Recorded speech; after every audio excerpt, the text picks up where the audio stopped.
மாலை வணக்கம். இன்று நம்மிடையே கிருஷ்ணகிரி மருத்துவக் கல்லூரியில் 3ஆம் ஆண்டு படிக்கும் மாணவர் திரு எஸ் கோபாலகிருஷ்ணன் அவர்கள் மூத்தோர் மருத்துவம், அதாவது மெடிசின், அவருக்கு மெடிசின்ற சப்ஜெக்ட்ல பேசணும்னு விரும்பினாரு. இந்த மாதிரி ஒரு யங்ஸ்டர் இன்னைக்கு நமக்கு வாலண்டரியா ஒருத்தர் பேச கிடைச்சிருக்கிறதுக்கு முதல்ல அவருக்கு நன்றி சொல்றோம். ஏன்னா இந்த மாதிரி மூத்தவர்களே இதுவரையிலும் நிறைய பேசணும். இப்ப இவர் பேசுறது நமக்கு ஒரு பெரிய ஒரு அவர் நம்ம குழுவில் இருக்கிற திரு ஆறுமுகம் அவர்களுடைய மகள் வயிற்று பேரன். இதுதான் சிறப்பு.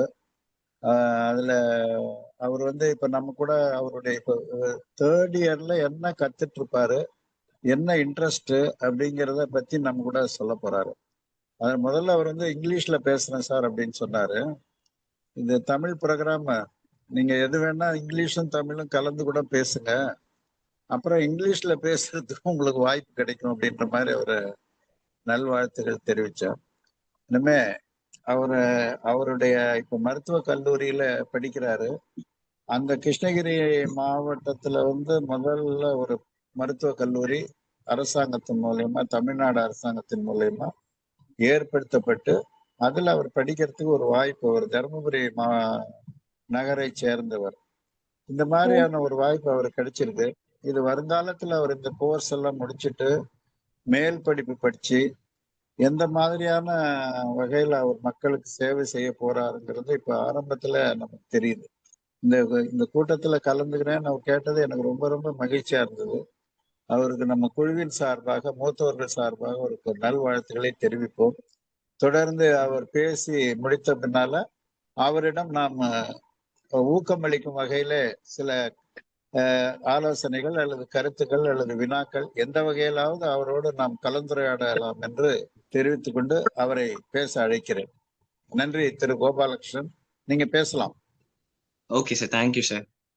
It was a very warm welcome. Thank you everybody. And என் பேரு கோபாலகிருஷ்ணன். முதல்ல நான் என்னை பத்தி நானே சொல்லிக்கிறேன். நான் கவர்மெண்ட் மெடிக்கல் காலேஜ் கிருஷ்ணகிரியில 3rd இயர் MBBS படிச்சுட்டு இருக்கேன். என் தாத்தா மூலயமா கிடைச்ச ஒரு வாய்ப்பு இது. ஸோ என்னால முடிஞ்ச அளவுக்கு எனக்கு தெரிஞ்ச சில விஷயங்களை பகிர்ந்துக்கணும்னு நினைக்கிறேன். அவ்வளவுதான். மற்றபடி பெருசா ஒன்றும் நான் பேச போறது இல்லை. நேத்து ஐயா கால் பண்ணி கேட்டேன் இதெல்லாம் பேசணும் இதெல்லாம் பேசக்கூடாதுன்னு சொன்னதுக்கு தங்கராஜர் நிறைய அவுட்லைன் எல்லாம் கொடுத்தாரு. இதை பத்தி பேசணும், இதெல்லாம் பேசினா நல்லா இருக்கும், இதெல்லாம் ஹைலைட் கொடுக்கணும் அப்படின்னு சொல்லியிருக்காரு. ஸோ முடிஞ்ச அளவுக்கு நான் எல்லாத்தையும் கவர் பண்ண ட்ரை பண்றேன். அண்ட் கடைசி ஏதாவது கொஸ்டின்ஸ் இருந்தாலோ டவுட்ஸ் இருந்தாலும் நீங்க தாராளமா என்கிட்ட கேட்கலாம். எனக்கு தெரிஞ்ச வரைக்கும் நான் உங்க கொஸ்டின்ஸ் டவுட்ஸ் எல்லாம் கிளாரிஃபை பண்ண ட்ரை பண்றேன். ஸோ முதல்ல ஒரு ஃபார்முலான ஸ்டார்ட் நம்ம திருக்குறள்ல இருந்து ஆரம்பிக்கலாம். திருவள்ளுவர் அழகா சொல்லியிருக்காரு, உடலினை ஈன்றான் பொறுத்த தனுவினை அறிவினை ஈன்றான் வினை. இதுக்கு அர்த்தம் என்னன்னா, உடல் நலமாக இருந்தால் மட்டுமே நம் வாழ்வின் எல்லா இலக்குகளையும் அடைய முடியும். உடல் நலம் இல்லைன்னா எதுவுமே செய்ய முடியாது. So the basic thing that we need to lead a very good life is our health. நமக்கு நம்ம ஹெல்த் முக்கியம். அது இல்லைன்னா நம்மளால எதுவுமே பண்ண முடியாது. அதுவும் நம்ம இப்ப இருக்கிற சிச்சுவேஷன் படி நீங்க ஹெல்த் எடுத்துக்கிட்டீங்கன்னா, கையில காசு இருந்தாதான் நம்மளால நிறைய மருந்து செலவுகளை பார்க்க முடியும். எல்லாராலையும் காசு இருக்க எல்லாருமே எதனாலும் பண்ணலாம். காசு இல்லாத சில பேர்லாம் என்ன பண்ணுவாங்க, எங்க போய் மருத்துவம் பார்ப்பாங்க? அதெல்லாம் நமக்கு நிறைய பேருக்கு ஒரு கேள்விக்குறியாவே இருக்கு. நமக்கு தெரியாத ஒரு இருண்ட உலகம் நமக்கு பின்னாடி இருக்கு. அதை பத்தி யாருக்குமே எதுவுமே தெரியாது. அவங்களுக்குன்னு யாருமே குரல் கொடுக்கறது கிடையாது. சோ அதை பத்தி கொஞ்சம் பேசதான் நான் வந்திருக்கேன். இன்னைக்கு என்னோட தீம் என்னன்னா, ஏஜிங் லைக் ஃபைன் வைன். நிறைய இடத்துல கேள்விப்பட்டிருப்போம், ஏஜிங் லைக் அ பாஸ் அப்படின்னு சொல்லுவாங்க. அதாவது குடிநீர் பானகம் எடுத்துக்கிட்டீங்கன்னா எத்தனை நாள் அந்த பழமை ஆகுதோ அப்பதான் அதோட மதிப்பு இன்க்ரீஸ் ஆகுது. ஸோ அந்த மாதிரிதான் சொல்றேன். ஏஜிங் லைக் ஃபைன் வைன் அப்படின்னு ஒரு ப்ராவர்ப் இருக்கு இங்கிலீஷ்ல. ஸோ இன்னைக்கு நம்ம எதை பத்தி டிஸ்கஸ் பண்ண போறோம்னா, ஏஜிங் வெல். எல்லாருக்கும் வயசாகிறது ஒரு பெரிய பிரச்சனையா தெரியுது. ஐயோ நமக்கு வயசாகுது, ஐயோ நமக்கு வெள்ளை முடி வந்துருச்சு, ஐயோ நமக்கு உடம்பு ரொம்ப சோர்வடையுது அப்படின்னு நினைக்கிறாங்க. வயசாகிறது ஒரு பிரச்சனை கிடையாது. அதை நம்ம எப்படி அணுகிறோம், அதை நம்ம எப்படி சால்வ் பண்றோம், நமக்கு வர பிரச்சனை எப்படி தீர்க்கிறோன்றதுதான் நம்ம கையில இருக்கு. Next staying independent. வயசாயிடுச்சுன்னா நமக்கு ஒரு துணை தேவைப்பட்டுட்டே இருப்பாங்க. என்னதான் நம்ம ஆரோக்கியமா இருந்தாலும் நமக்கு ஒரு துணை இல்லைன்னா நம்மளால கஷ்டப்படாம இருக்க முடியாது. ஸோ வந்து ஸ்டேயிங் இண்டிபெண்டன்ட், நம்மளால முடிஞ்ச அளவுக்கு எப்படி தனிமையா நம்மளே பார்த்துக்க முடியும், அதை பத்தி கொஞ்சம் பேச போறேன்.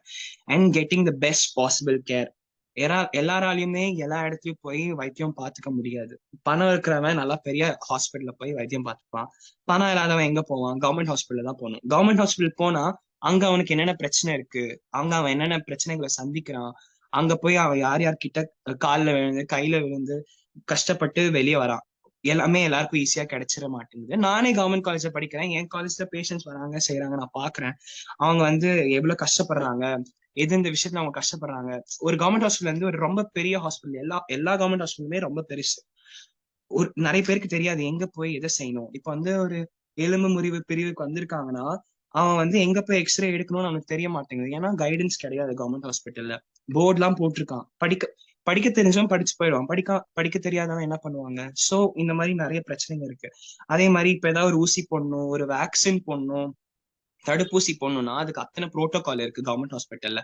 அவ்வளவு நேரம் வெயிட் பண்ண வேண்டியது இருக்கு. இப்போ எங்கேயாவது ஒரு இடத்துல ஆக்சிடென்ட் ஆயிடுச்சு, அங்க வந்து ஆம்புலன்ஸ் கூப்பிடணும்னா அந்த ஆம்புலன்ஸ் வரத்துக்குள்ளே பல உயிர்கள் போகுது. சோ இதுக்கெல்லாம் ஒரு ப்ராப்பர் சிஸ்டம் இருந்தா இதெல்லாம் ஆகாது. அந்தந்த இடத்துக்கு அந்தந்த தகுந்த ஆம்புலன்சஸ் கரெக்டா செட்டப் பண்ணி வச்சிருந்தாங்க, அவசர சிகிச்சை ஒழுங்கா வேலை செஞ்சது அப்படின்னா வந்து நிறைய உயிர்கள் போகாம இருக்கிறது காப்பாற்றலாம். நெக்ஸ்ட் வந்து ஒரு சென்சஸ் படி பார்த்தோம்னா 2050 ஆறுக்கு ஒருத்தர் வந்து 65 வயசுக்கு மேலதான் இருக்கிறாங்க. சோ நம்ம வந்து என்ன சொல்றோம், our country is getting volt அப்படின்னு சொல்லலாம். ஆறுக்கு ஒருத்தர் வந்து வயசானவங்களா தான் இருக்காங்க. சோ சீனியர் சிட்டிசன்ஸ் சொல்றவங்க வந்து என்ன கேட்டகரிக்குள்ள வராங்கன்னா, more than 60 years of age. இந்த group of people are called as senior citizens. ஓகேவா? சோ இந்த சீனியர் சிட்டிசன்ஸ் வந்து என்னென்ன சேலஞ்சஸ் ஃபேஸ் பண்றாங்கன்னா, மெடிக்கல் கேரோட காஸ்ட் வந்து இன்க்ரீஸ் ஆகிறதுனால அவங்களால நிறைய மருந்துகளை அவங்களால போய் வாங்க முடிய மாட்டேங்குது. அது ஒண்ணு. System design for more treatment than prevention. அதாவது நமக்கு வந்து ஒரு நோய் வந்துட்ட பின்னாடி ட்ரீட்மெண்ட் எடுக்கிறது வேற, அது வராம தடுக்கிறது வேற. So prevention is better than cure அப்படின்னு சொல்லுவாங்கல்ல. சோ நம்ம அதை ஃபாலோ பண்றதுக்கு நிறைய சிஸ்டம்ஸ் கொண்டு வரணும். அது ஒண்ணு. அப்புறமா வந்து ஜீரியாட்ரிக்ஸ்னு ஒரு தனி பிரிவே இருக்கு ஃபார் ஓல்ட் பீப்புள். அதாவது 60 years above ஏஜ் இருக்கவங்களுக்கு வந்து மெடிசன் வந்து இப்ப எப்படி Pediatrics within 16 years of age, 19 years of age அப்படின்னு சொல்றாங்க. அந்த மாதிரி ஜீரியாட்ரிக்ஸ்னா மோர் தென் 60 years of age இவங்களுக்கான மருத்துவத்தை பத்தி பேசுறது தான் ஜீரியாட்ரிக்ஸ். ஸோ ஜீரியாட்ரிக் கேர் வந்து எல்லாருக்குமே கிடைக்க மாட்டேங்குது. அண்ட் நிறைய பேர் ஜீரியாட்ரிக்ஸ் மெடிசன் எடுத்து படிக்க மாட்டேன்றாங்க. ஏன்னா இதுக்கு வந்து ஸ்கோப் கம்மின்னு நினைச்சு படிக்க மாட்டேன்றாங்க. ஆனா இப்போ இருக்கிற சுச்சுவேஷன் படி பார்த்தோம்னா ஜீரியாட்ரிக்ஸ்க்கு ஸ்கோப் ஜாஸ்தியாவே இருக்கு. யாருமே வந்து ஜீரியாட்ரிக்ஸ் எடுத்து படிக்க மாட்டேன்றாங்க. ஸோ அதனால அந்த பிரிவு மக்களுக்கு வந்து மருத்துவம் கரெக்டா போய் சேர மாட்டேங்குது. நெக்ஸ்ட் வந்து 3 P, இங்கிலீஷ்ல ஆல்பபெட் P இருக்கு இல்லையா? 3 P's பத்தி நான் சொல்ல போறேன். ப்ரோஆக்டிவ், பர்சனலைஸ்ட், அப்புறமா ப்ரிவென்டிவ். ஸோ ப்ரோஆக்டிவ் அப்படின்னா நான் தமிழ்ல தான் எக்ஸ்பிளைன் பண்றேன். ப்ரோஆக்டிவ்னு எடுத்துக்கிட்டீங்கன்னா நம்ம வந்து விழிப்புணர்வோட இருக்கிறது. Stop waiting for emergencies. அதாவது உங்களுக்கு இது ஆனாதான் நான் அது ஹாஸ்பிட்டல் போவேன், அது வரைக்கும் இது இருந்தாலும் எனக்கு பிரச்சனை இல்லை அப்படின்னு நிறைய வயசான மக்கள் இருப்பாங்க. அவங்களுக்கு வந்து ஒரு இருதய நோய் இருக்கும், ஒரு நுரையீரல் நோய் இருக்கும், அவங்களுக்கு இந்த மாதிரி நோய்கள்லாம் இருக்கும். பட் ஆனா இது ஏதாவது எனக்கு பிரச்சனை வந்துச்சா நான் ஹாஸ்பிட்டல் போறேன், ஹாஸ்பிட்டல் போய் எதுக்கு செலவு பண்ணணும் அப்படின்னு நிறைய பேர் இருப்பாங்க. சோ அந்த மாதிரி இருக்காம எமர்ஜென்சிக்கு வெயிட் பண்ணாம ப்ரிவென்டிவா இருக்கிறது. இது வராம நம்ம காக்கணும், இது வராம நம்ம பாத்துக்கலாம் அப்படின்னு சொல்லி முன்னின்னு நம்ம போராடுறது. That is called as proactive. ஆனா பர்சனலைஸ் அப்படின்னு சொல்லுவாங்க. பர்சனலைஸ்னா எல்லாருக்குமே மருத்துவம் ஒரே மாதிரி இருக்காது. இப்போ எனக்கு வந்து ஏதாவது ஒரு பிரச்சனை வந்துச்சுன்னா எனக்கு அது வேற மாதிரி இருக்கும். எனக்கு முன்னாடி இருக்கிற ஒருத்தருக்கு ஏதாச்சும் ஆச்சுன்னா அவருக்கு வேற மாதிரி இருக்கும். சோ அது வந்து பர்சனலைஸ்ட் அப்படின்னு சொல்லுவாங்க. சோ நமக்கு சிஸ்டம் எப்படி இருக்கும்னா பேஷண்ட்டுக்கு தகுந்த மாதிரி சிஸ்டம் மாறணுமே தவிர சுற்றுச்சூழலுக்கு தகுந்த மாதிரி நம்மளோட சிஸ்டம் வந்து மாறக்கூடாது. So the system should be adapting to the patients, not to the other way around. சரௌண்டிங்ஸ்க்கு ஏற்ற மாதிரி மாறாம பேஷண்ட்ஸ்க்கு ஏற்ற மாதிரி நம்மளோட சிஸ்டம் மாறணும். அதுக்காக நம்ம என்னென்ன பண்ணணும்னு அதை பத்தி நம்ம யோசிக்கணும். அடுத்தது ப்ரிவென்டிவ்னா வருமுன் காப்போம். அதுதான்.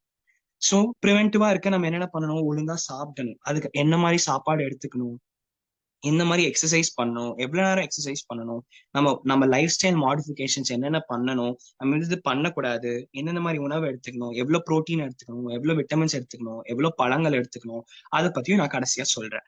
ஸோ 3 P's என்னென்னா ப்ரோஆக்டிவ், பர்சனலைஸ்ட், ப்ரிவென்டிவ். நம்ம இது மூணுத்தையுமே ஃபாலோ பண்ணா வயசான மக்கள் வந்து அவங்க உடம்ப அவங்களாலே பாத்துக்க முடியும். ஸோ ஃபர்ஸ்ட் அடுத்து நம்ம எதை பத்தி பார்க்க போறோம்னா என்னென்ன கஷ்டங்கள் நம்ம அந்த வயசான மக்கள், வறுமை கோட்டு கீழே இருக்க மக்கள் என்னென்ன கஷ்டங்களை ஃபேஸ் பண்றாங்கன்றது பார்க்கலாம். ஸோ ஒரு ஹார்ஷ் ரியாலிட்டி என்னன்னா, அவங்க வந்து அவ்வளோ கஷ்டப்படுறாங்க, சொசைட்டிக்கு அவ்வளோ கான்ட்ரிபியூட் பண்றாங்க, அவங்க குடும்பத்தை அவங்க ஒத்த கால நின்று காப்பாத்துறாங்க. பட் ஆனா அவங்க அவ்வளோ பண்ணியும் அவங்களால போய் ஒரு டாக்டர் கிட்ட போய் பார்த்து அவங்களோட மருத்துவத்தை அவங்களால அணுக முடியல. ஏன்? அவங்க கையில காசு இல்லை. ஸோ ஆல்ரெடி சீனியர் சிட்டிசன்ஸ், வறுமை கோட்டு கீழே இருக்க சீனியர் சிட்டிசன்ஸ் எல்லாம் எப்படி இருக்காங்கன்னா, அவங்களுக்கு மாசத்துக்கு பென்ஷன் வருது, ஒரு ஃபிக்ஸ்டு இன்கம் குள்ளதான் அவங்க வாழ்ந்துட்டு இருக்காங்க. அவங்களுக்கு வந்து எக்ஸ்ட்ரா சோர்ஸ் ஆஃப் இன்கம்லாம் எதுவுமே கிடையாது. ஸோ ஃபிக்ஸ்டு இன்கம் குள்ள இருக்கிறனால அவங்க அதுக்குள்ள இருந்தா மட்டும்தான் அவங்க சாப்பாட்டு செலவு, வீட்டு செலவு, இந்த மாதிரி எல்லா செலவையும் பார்த்துக்க முடியும். இதுக்கு மேல அவங்களுக்கு வந்து மருத்துவ செலவுன்னு ஒண்ணு வந்தா அவங்க வந்து சாப்பாடா இல்ல மருந்தா அப்படின்னு ஒரு சுச்சுவேஷன் வருது. ஸோ அவங்களால வந்து மருத்துவத்தை முழுசா எடுத்துக்க முடியல. ஸோ அவங்க வந்து என்ன பண்றாங்க, கொஞ்ச நாளைக்கு ஒரு பீரியட் ஆஃப் டைம்க்கு வந்து அந்த மெடிசனை ஃபாலோ பண்றாங்க. அதுக்கப்புறம் என்ன ஆயிடுது, அவங்களால அந்த மெடிசனை ஃபாலோ பண்ண முடிய மாட்டேங்குது, பாதியில விட்டுடுறாங்க. ஸோ இன்காம்பிட்டன்ட் ட்ரீட்மெண்ட் அப்படின்னு சொல்லுவாங்க, இதை பேர் பாதியிலே விடுறது. So senior citizens who live on fixed incomes have to compensate their normal lives because of increasing medical costs. Next வந்து மெடிகேஷன்ஸ் ஆர் டூ எக்ஸ்பென்சிவ். இப்ப இருக்க காலகட்டத்துல பாத்தீங்கன்னா ஒரு குட்டி மாத்திரை மருந்து வாங்கினா கூட அது அவ்வளவு விலையா இருக்கு. அதாவது ஒரு நார்மல் மிடில் கிளாஸ் ஃபேமிலி, அப்புறமா ஹையர் ஸ்டாண்டர்ட்ஸ்ல இருக்க ஹை கிளாஸ் ஃபேமிலிஸ் மட்டும்தான் ஃபார்மசி போய் எல்லா மருந்தும் வாங்கி சாப்பிட முடியுது, ஹாஸ்பிட்டல் போக முடியுது, டாக்டர்ஸை போய் பார்க்க முடியுது. மற்றபடி வறுமை கோட்டு கீழே இருக்கவங்களால எதுவுமே பண்ண முடியல. ஸோ அவங்க வந்து மருத்துவத்தை விட்டுட்டு சித்தா, ஆயுர்வேதா அந்த மாதிரி இடத்துக்கு போறாங்க, எங்க வந்து மருந்துகள்லாம் கம்மியான விலை கிடைக்குது. இதனால எம்பிபிஎஸ் அப்புறம் இந்த அலோபதி வந்து it's also called as evidence based medicine. அதாவது இங்க வந்து ஒரு எவிடன்ஸ் இருக்கு, இந்த மருந்து கொடுத்தா இந்த ரியாக்ஷன் தான் வரும் அப்படின்னு சொல்லி ஒரு எவிடன்ஸ் இருக்கு. மத்த இந்த யுனானி, ஆயுர்வேதா, சித்தா இதுக்கெல்லாம் வந்து எவிடன்ஸ் கிடையாது, இது சாப்பிட்டா எப்படி வரும் அப்படின்ட்டு. ஸோ இந்த எவிடன்ஸ் பேஸ்ட் மெடிசன் வந்து யாராலையும் ஃபாலோ பண்ண முடிய மாட்டேங்குது. ஏன்னா எவிடன்ஸ் பேஸ்ட் மெடிசன் வந்து கொஞ்சம் காஸ்ட்லி, எல்லாராலையும் அதை வந்து அஃபோர்ட் பண்ண முடியல. ஸோ கவர்மெண்ட்ஸ் வந்து நிறைய ஸ்கீம்ஸ் கொண்டு வரணும் சீனியர் சிட்டிசன்ஸ்க்கு அப்படின்ட்டு வந்து ஒரு குரல் எழுப்பணும்னு ஆசைப்படுறேன். அப்புறமா வந்து இப்போ வந்து ஒரு ஹாஸ்பிட்டல் போறாங்க, நான் ஆல்ரெடி இதை பத்தி பேசினேன். ஒரு ஹாஸ்பிட்டல் போறாங்க, ஒரு வறுமை கோட்டு கீழே இருக்கவங்க, படிக்க தெரியாதவங்க வந்து உடல் நலம் இன்றி ஹாஸ்பிட்டல் போறாங்க, ஒரு ஜிஹெச் போறாங்கன்னே வச்சுக்கலாம். ஜிஹெச்ல எல்லாமே ஃப்ரீ தான். பட் ஆனா வந்து ஒரு ஜிஹெச்சுக்கு போறாங்க, அவங்க வந்து ஒரு எலும்பு முறிவு, ஒரு எலும்பு உடஞ்சிருச்சு கீழே விழுந்து அப்படின்னு சொல்லி போறாங்க.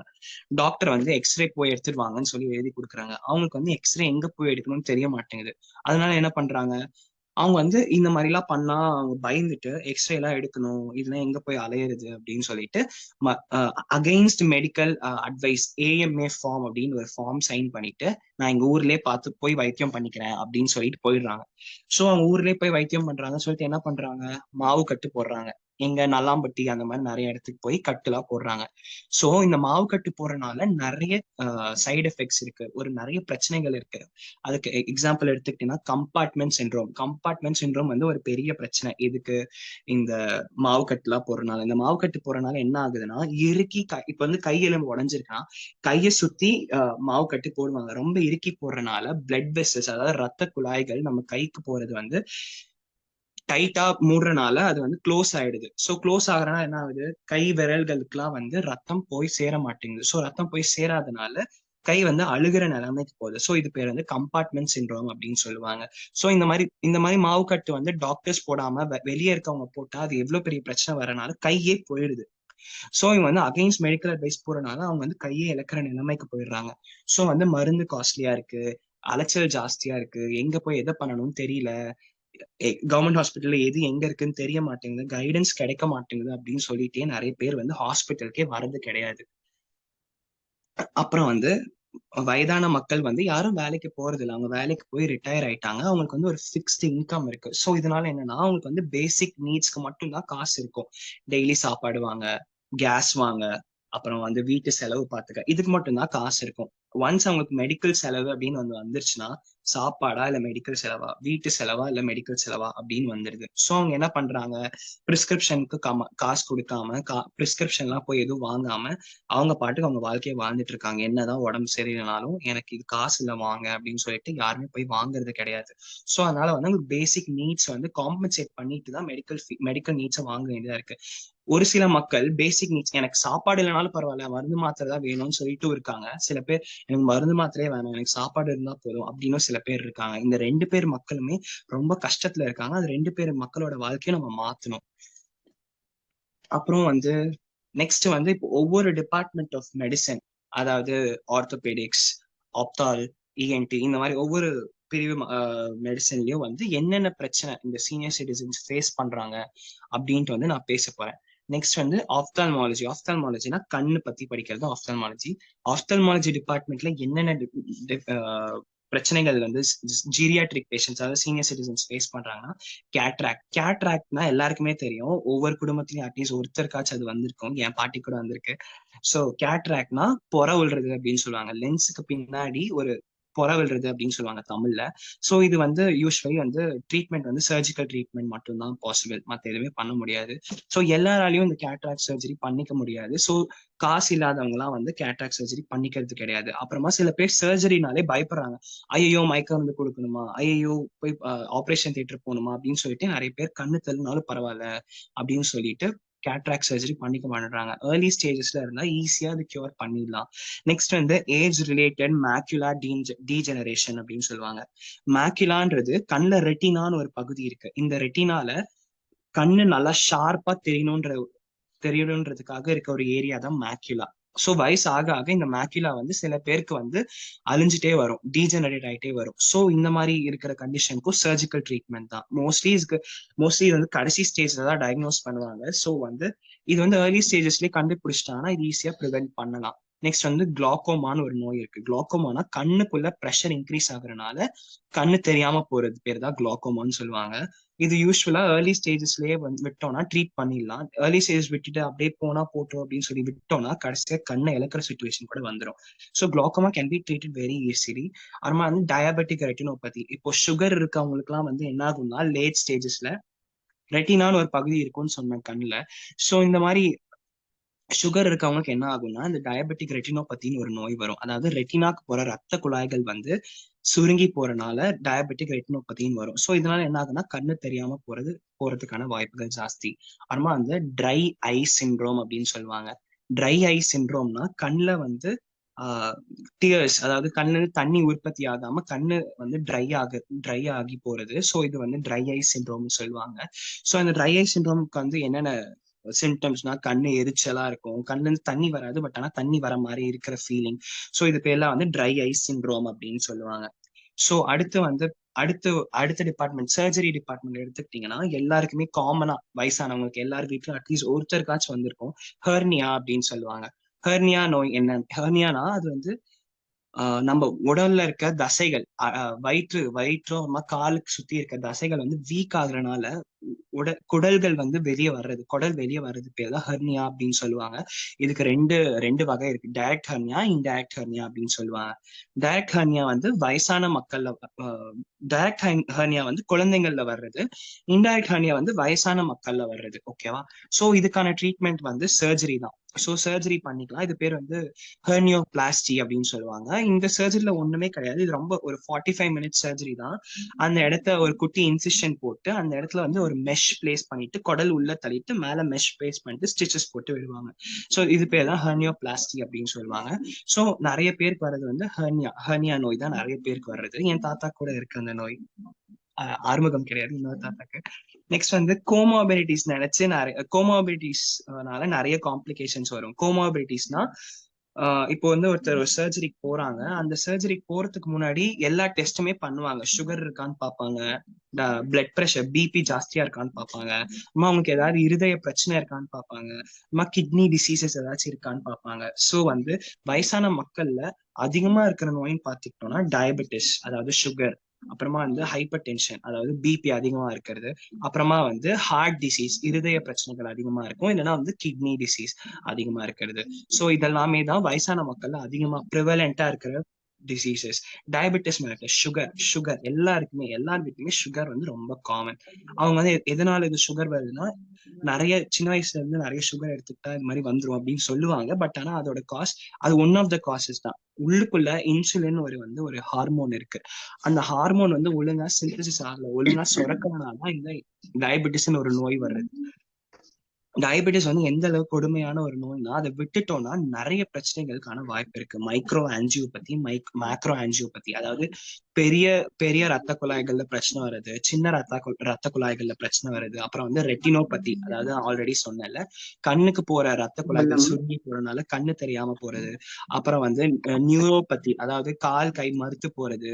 இந்த மாதிரி நிறைய காம்ப்ளிகேஷன்ஸ் வரதுக்கான வாய்ப்புகள் இருக்குது. அதே மாதிரி வயசான மக்கள் டயபெட்டிஸ் இருக்கவங்க புண்ணு வராம பாத்துக்கணும் அப்படின்னு சொல்லுவாங்க. இதுக்கு என்ன காரணம்னா, ஒரு புண்ணு வந்துச்சுன்னா ஆறுறது ரொம்ப கஷ்டம். ஏன்னா அந்த இடத்துல வந்து ரத்த குழாய்கள் ஒழுங்கா வேலை செய்யாது. சோ ரத்த குழாய்கள் ஒழுங்கா வேலை செய்யாதனால ஆக்சிஜன் சப்ளை வந்து அந்த புண்ணுக்கு போய் சேராது. சோ இதனால என்ன ஆகும்னா, நிறைய கிருமிகள் வளர ஆரம்பிச்சு அந்த இடம் வந்து அல்சர் ஃபார்ம் ஆகி அந்த இடம் அழுகவே ஆரம்பிச்சிடும். சோ நமக்கே தெரியும், நம்ம நிறைய இடத்த கேள்விப்பட்டிருப்போம், சுகர் வந்து ஒருத்தரோட விரல் வெட்டி எடுத்துட்டாங்க, கால் வெட்டி எடுத்துட்டாங்க அப்படின்ட்டு. சோ சுகர் இருக்கவங்க புண்ணு வராம பாத்துக்கணும். அப்புறமா பிபி எல்லார் வீட்லயும் பிபி எல்லாருக்கும் டென்ஷன் ஆகுறது, எல்லாருமே டென்ஷன் ஆகுறது, பிபி வர்றது. சோ பிபி மோர் தென் 140/100 இருந்துச்சுன்னா அது வந்து ஹைப்பர் டென்சிவ் ஸ்டேட் அப்படின்னு சொல்றாங்க. சோ ஹைப்பர் டென்சிவ் ஸ்டேட்டுக்கு ரெகுலரா மாத்திரை மருந்து எடுத்துக்கணும். சுகருக்கு இருக்க மாதிரி டயபெட்டிஸ்க்கு நிறைய மருந்து மாத்திரைகள் இருக்கு. சில பேர் வந்து இன்சுலின் எடுத்துப்பாங்க, சில பேர் மெட்ஃபார்மின் அப்படின்னு ஒரு டேப்லெட் எடுத்துப்பாங்க, சில பேர் வந்து கிளிமிப்ரைட் அப்படின்னு ஒரு டேப்லெட் எடுத்துப்பாங்க. அண்ட் ஹைப்பர் டென்ஷனுக்கு எடுத்துக்கிட்டீங்கன்னா மோஸ்ட்லி ஆம்லோடெபின் கொடுப்பாங்க, அப்புறமா மெட்டப்ரோலால் கொடுப்பாங்க. இந்த மாதிரி நிறைய மருந்து மாத்திரைகள் ரெகுலரா எடுத்துக்கிட்டா மட்டுமே கண்ட்ரோல்ல வச்சுக்க முடியும். ஓகேவா? ஹார்ட் டிசீஸ் எடுத்துக்கிட்டோம்னா ஹார்ட் அட்டாக், மயோகார்டியல் இன்ஃப்ராக்ஷன் அப்படின்னு சொல்லிட்டு. மயோகார்டியல் இன்ஃப்ராக்ஷன் அப்படின்னா இதயத்துக்கு போற ரத்த குழாய்கள் வந்து அடைப்படைஞ்சு இதயத்துல வந்து ஆக்சிஜன் சப்ளை கம்மியாகி இதயத்துல ஒரு இடம் கருப்பாயிடுது. சோ இது பேர் வந்து மயோகார்டியல் இன்ஃப்ராக்ஷன் சொல்லுவாங்க. இதனால அதிகமான செஸ்ட் பெயின் வந்துதான் ஹாஸ்பிட்டலுக்கு வருவாங்க பேஷண்ட்ஸ். இது வந்து ஒரு 6 hours ஆஃப் டைம் இருக்கு, கோல்டன் பீரியட் அப்படின்னு சொல்லுவாங்க. இதுக்குள்ள நம்ம வந்து ட்ரீட் பண்ணிட்டோம்னா பேஷண்ட்டை நம்ம காப்பாத்திடலாம். யூஸ்வலி மயோகார்டியல் இன்ஃபாக்ஷன் வந்து ஏர்லி ஹவர்ஸ் ஆஃப் த டே, அதாவது மிட் நைட், விடிகாலையில இந்த மாதிரி டைம்ல தான் பேஷண்ட்ஸ் வருவாங்க. சோ நம்ம வந்து அவங்க வந்து சொல்லுவாங்க, எனக்கு வயிறு எரியற மாதிரி இருக்கு, நெஞ்சு இருக்கு அப்படின்னு வந்து சொல்லுவாங்க. டாக்டர்ஸ் வந்து யூஸ்வலி இசிஜி எடுக்கணும். சில இடத்துல அலட்சியமா இருக்கனால என்ன ஆகுதுன்னா, ஓகே வயிற்றுச்சலா உங்களுக்கு வந்து ஒரு ஆன்டாசிட் அப்படி எழுதி கொடுத்துட்டு அமுச்சு விட்டுருவாங்க. பட் ஆனா அது ஹார்ட் அட்டாக்னு அவங்களுக்கு தெரிய மாட்டேங்குது. சோ அவங்களுக்கு வந்து எப்பயுமே வயசான மக்கள் வரப்போ ஒரு நெஞ்சு வலிக்குது, வயிற்றுச்சலா இருக்கு அப்படின்னு சொல்றப்போ ஒரு இசிஜி எடுக்கிறதுல தப்பே கிடையாது. சோ இசிஜி எடுத்துதான் அவங்க அனுப்பிச்சிருவாங்க. சோ ஹார்ட் அட்டாக் ஒரு பெரிய பிரச்சனை. அதுக்கப்புறம் அத்திரோஸ்க்ளீரோசிஸ் அப்படின்னு சொல்லுவாங்க. கொழுப்பு வந்து ரத்த குழாய்கள் அடைச்சு ரத்த குழாய்கள் ஹார்ட்டுக்கு ரத்தம் ஒழுங்கா போய் சேராம இருக்கிறது பேர் தான் வந்து அத்திரோஸ்க்ளீரோசிஸ் அப்படின்னு சொல்லுவாங்க. நெக்ஸ்ட் வந்து கிட்னி இஷ்யூஸ் எடுத்துக்கிட்டீங்கன்னா நிறைய கிட்னி இஷ்யூஸ் வரும். இப்ப வந்து புரோட்டீன் வந்து வெளியே யூரின்ல நிறைய வர்றது, இந்த மாதிரி நிறைய இஷ்யூஸ். குளோமருலோ நெஃப்ரைட்டிஸ் அப்படின்னு சொல்லுவாங்க. குளோமருலோ நெஃப்ரைட்டிஸ் எடுத்துக்கிட்டீங்கன்னா இன்ஃப்ளமேஷன் ஆஃப் த கிட்னி. இன்ஃப்ளமேஷன்னா புண்ணாகிறது. ஆமா, நெஃப்ராட்டிக் சிண்ட்ரோம் பாத்தீங்கன்னா யூரின் வழியா புரோட்டீன்ஸ் வெளியே வர்றது பேர் தான் நெஃப்ராட்டிக் சிண்ட்ரோம் அப்படின்னு சொல்லுவாங்க. ஓகேவா? சோ இதெல்லாம் தான் கோமாபிலிட்டிஸ் for taking a surgery. Next வந்து அனஸ்தீஷியா காம்ப்ளிகேஷன்ஸ். மயக்க மருந்து கொடுக்கறதுனால வயதான மக்களுக்கு என்னென்ன பிரச்சனை வருது அப்படின்னு எடுத்துக்கிட்டீங்கன்னா 2 விதமான பிரச்சனைகள் வருது. ஒண்ணு வந்து நியூரல், இன்னொன்னு வந்து ரெஸ்பிரேட்டரி. அனஸ்தீஷியா சில பேருக்கு கொடுக்கறதுனால நிறைய ரியாக்ஷன் வரும். அவங்களால வந்து சரியா யோசிக்க முடியாது, ஒழுங்கா முடிவு எடுக்க முடியாது. சோ காக்னிட்டிவ் டிசார்டர்ஸ் அப்படின்னு சொல்லுவாங்க. பேஷண்ட் கெட்ஸ் இன்டிசைசிவ் அப்படின்னு சொல்லுவாங்க. ரெஸ்பிரேட்டரி டிசீஸ் எடுத்துக்கிட்டீங்கன்னா சில பேருக்கு வந்து அலர்ஜிக்கா இருப்பாங்க அனஸ்தீஷியா, வயதான மக்கள். ஸோ அவங்களுக்கு வந்து ரெஸ்பிரேட்டரி டிசார்டர்ஸ் அப்படின்ட்டு வந்து வரும். ஓகேவா? ஸோ நெக்ஸ்ட் வந்து slow healing and increase infection risk. அதாவது வயதான மக்கள் இப்போ இளம் மக்களோட பேசிட்டே இருக்காங்க, டிஸ்டர்பன்ஸ் ஆகுது.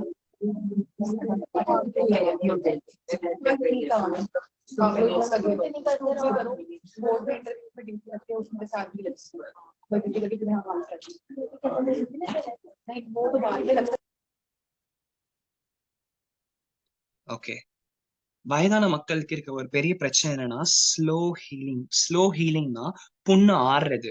சோ அவங்களுக்கு ஏதாவது ஒரு புண்ணு வந்துருச்சுனாலோ இல்ல உள்ளுக்குள்ள ஒரு சர்ஜரி பண்ணாலோ அவங்களுக்கு வந்து அந்த புண்ணு ஆறுறதுக்கு வந்து ரொம்ப லேட் ஆகும். ஏன்னா வயசான மக்கள்ல வந்து இன்ஃப்ளமேட்டரி ஃபேக்டர்ஸ் அது வந்து ரொம்ப கம்மியா தான் ப்ரொடியூஸ் ஆகும். ஸோ இதனால வந்து ஸ்லோ ஹீலிங் தான் இருக்கும். அண்ட் வந்து increase infection risk.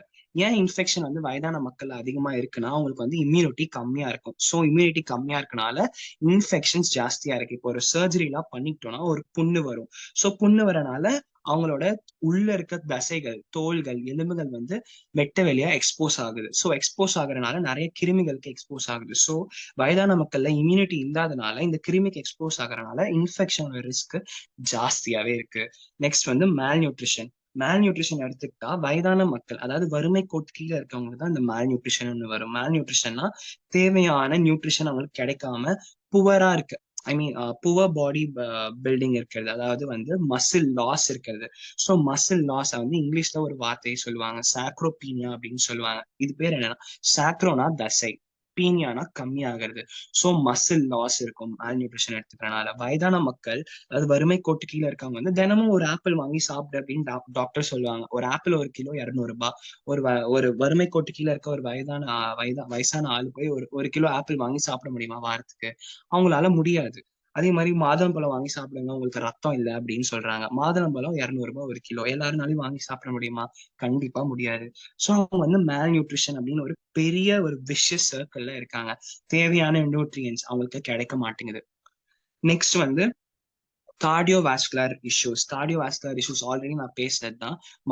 Myocardial infarction, heart attack வர்றது, அம்மா வந்து கார்டியாக் ஃபெயிலியர், அதாவது இதயத்தினால ஒழுங்கா ரத்தத்தை அழுத்தி செலுத்த முடிய மாட்டேங்குது மற்ற ஆர்கன்ஸ்க்கு. இது பேர் வந்து கார்டியாக் ஃபெயிலியர் அப்படின்னு சொல்லுவாங்க.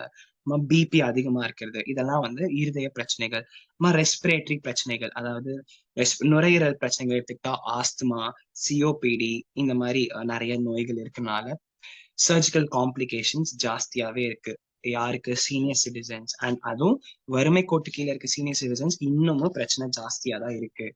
அப்புறமா வந்து அடுத்த டிபார்ட்மெண்ட், ஆர்த்தோபீடிக்ஸ் டிபார்ட்மெண்ட் வந்துட்டீங்கன்னா என்னென்ன பிரச்சனைகள் ரொம்ப காமன் பார்த்துக்கிட்டீங்கன்னா, ஆஸ்டியோபோரோசிஸ் அப்படின்னு சொல்லுவாங்க. ஆஸ்டியோபோரோசிஸ்னா எலும்புகளோட டென்சிட்டி கம்மி ஆகிற பேர் தான் ஆஸ்டியோபோரோசிஸ் அப்படின்னு சொல்லுவாங்க. ஸோ இது வந்து இதனால என்ன ஆகும்னா, வயதான மக்கள் அவங்களுக்கு வந்து ஈஸியா கீழே எங்கேயா விழுந்தாலோ, கீழே விழுந்து எழுந்தாலோ அவங்களுக்கு வந்து ஃப்ராக்சர் அதிகமா வரும்.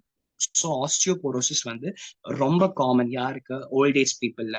நெக்ஸ்ட் வந்து ஆஸ்டியோ ஆர்த்ரைட்டிஸ் அப்படின்னு சொல்லுவாங்க. ஆஸ்டியோ ஆர்த்ரைட்டிஸ்னா ஜாயின்ஸ்ல, அதாவது இந்த முட்டி, அப்புறமா இந்த ஷோல்டர், அப்புறமா கால் முட்டி, அந்த மாதிரி இருக்கிற இடத்துலலாம் வந்து எலும்பு 2 எலும்பு சேர்ற இடத்துல ஜாயிண்ட் கேப்சூல் அப்படின்னு ஒண்ணு இருக்கும். ஸோ இந்த ஜாயிண்ட் கேப்சூல்ல வந்து இன்ஃபிளமேஷன், அதாவது புண்ணாகுது, அரிச்சு போறது, அந்த நேரம் வந்து அரிச்சு போறது அப்படின்னு சொல்லுவாங்க. இது பேர் வந்து ஆஸ்டியோ ஆர்த்ரைட்டிஸ் அப்படின்னு சொல்லுவாங்க.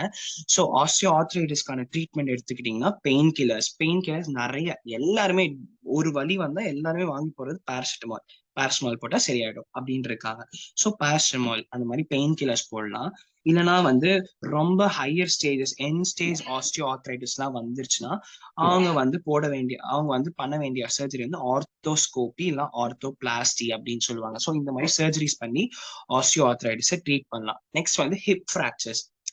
இப்ப வந்து வயசான மக்கள் வந்து குளிக்கிறப்போ இல்ல காருக்கு வந்து வாஷ் பண்றப்போ, கார்ல தண்ணி ஊத்துறப்போ, அந்த மாதிரி இடத்துல என்ன ஆகும்னா கால் வலிக்கு கீழே விழுந்துடுறாங்க.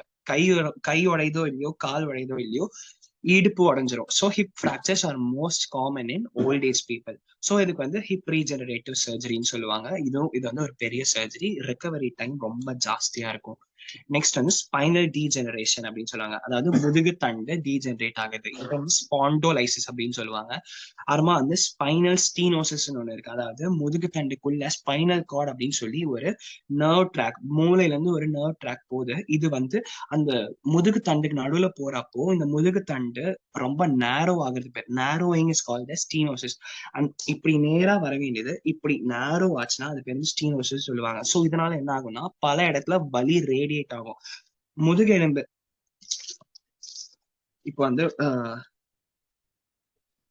இதுதான் வந்து முதுகெலும்புன்னு எடுத்துக்கிட்டீங்கன்னா தெரியுதா?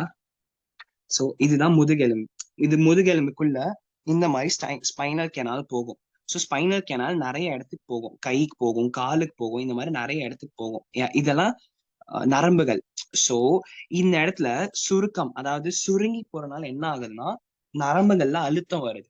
சோ நரம்புகள்ல அழுத்தம் வரனால என்ன ஆகும்னா நிறைய இடத்துக்கு வலி வரும். கையில வலி, கால்ல வலி, தலைவலி, கழுத்து வலி, இந்த மாதிரி டாலரேட் பண்ண முடியாம தாங்க முடியாம இருக்க பல வலிகள் வரும். ஸோ ஸ்பைனல் ஸ்பாண்டோலைசிஸும் வயதான மக்கள்ல ரொம்ப காமன். ஓகேவா? ஸோ வந்து ஆர்த்தோ டிபார்ட்மெண்ட்ல வர நோய்கள் பத்தி நம்ம வந்து பார்த்தோம். நெக்ஸ்ட் வந்து டெர்மட்டாலஜி, தோல் சம்பந்தப்பட்ட பிரிவுல வந்து என்னென்ன நோய்கள் வருது அப்படின்னா ஜீரோசிஸ் அப்படின்னு ஒரு நோய் வருது. ஜீரோசிஸ்னா தோல் வந்து ரொம்ப காஞ்சி போறது. So it's called as xerosis. இதனால என்ன ஆகும்னா நம்ம ரொம்ப அரிச்சு அந்த இடம் புண்ணாயிடும். புண்ணாகிறதுனால நான் ஆல்ரெடி சொன்ன மாதிரி ஹீலிங் கம்மியா இருக்கும். அதாவது புண்ணு ஆறி போறது வந்து ஆல்ரெடி வயதான மக்கள்ல ரொம்ப கம்மி, ரொம்ப ஸ்லோவா நடக்கும். ஸோ வந்து நம்ம வந்து புண்ணு வரும். ஸோ ஜீரோசிஸ் அப்படின்னு சொல்லுவாங்க. அப்புறமா வந்து ப்ரூரைட்டிஸ்னா அரிப்பு. அரிப்பு வந்து வயதான மக்கள்ல ஜாஸ்தியா இருக்கும் தோல்ல. ஓகேவா? நெக்ஸ்ட் வந்து ஸ்கின் கேன்சரும் ரொம்ப ரொம்ப காமன் வயதான மக்கள்ல. ஸோ எந்த விதமான ஸ்கின் கேன்சர்னா பேசல் செல் கார்சினோமா அப்படின்னு ஒரு கேன்சர் இருக்கு, ஸ்குவேமஸ் செல் கார்சினோமா அப்படின்னு ஒரு கேன்சர் இருக்கு, மெலனோமா அப்படின்னு ஒரு கேன்சர் ரொம்ப காமனா இருக்கு ஸ்கின் கேன்சர். நெக்ஸ்ட் வந்து ஷிங்கிள்ஸ், சிரங்கு அப்படின்னு சொல்லுவாங்க. ஸோ இந்த மாதிரி தோல் நோய்களும் வந்து நிறைய காமனா இருக்கு சீனியர் சிட்டிசன்ஸ்ல. அடுத்த டிபார்ட்மெண்ட் எடுத்துக்கிட்டீங்கன்னா அடுத்து காமன் அந்த யூரினரி ஏரியா, ஒண்ணுக்கு போற ஏரியால என்னென்ன பிரச்சனை வரும்னா பினைன் ப்ராஸ்டேட்டிக் ஹைப்பர்ட்ரோஃபி அப்படின்னு ஒரு நோய் இருக்கு. அதாவது ஒண்ணுக்கு பை இருக்கும்ல, ஸோ ஒண்ணுக்கு பைக்கு முன்னாடி ப்ராஸ்டேட் அப்படின்னு ஒரு கிளாண்ட் இருக்கு. ஸோ அந்த கிளாண்ட் வந்து பெருசாயிடும் வயதான மக்கள்ல.